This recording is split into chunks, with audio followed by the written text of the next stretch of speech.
немісте құрылған болса да, мынаның темірі мықты негізі. Немістің атынан неміс қой. Қандай бөлімін алып қойсаңдар да, әкеп қойсаңдар да қасыма. Мен мына бананмен айырбастамайтын едім негізі.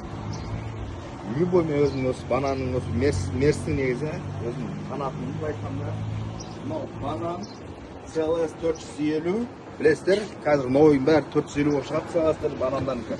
2019 айырбақтар атқан мынау. По факту ату керек қой айырбақ, ұрылғаннан кейін безопасность қой. И оригиналдар болды. Яғни үшіден оригиналын салып береміз. 7 миллион теңгеден басталып тұр мына банан. Көріп тұрсыздар ма? Любой жерде жүрсеңіздер де өзім ерекше видімен сразу көзге түсетін машинада болса. Мынау бәрі сияқты емес бе? Пятерка, тройка, бөлінеді ғой. Мынау вообще так ерекше де сәлесі. Еще көп келе бермейді ғой банандар. Көп сатыс келмейді просто ұрғаннан кейін амал жоқ. Берген. Так.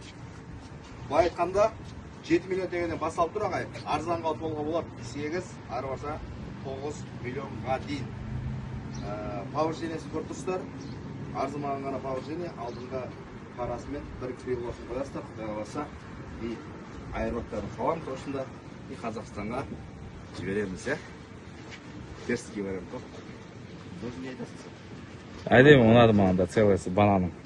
Ұнады ма? Ұнады, иә. Аламыз. Білмеймін. Сөзім жоқ басқа.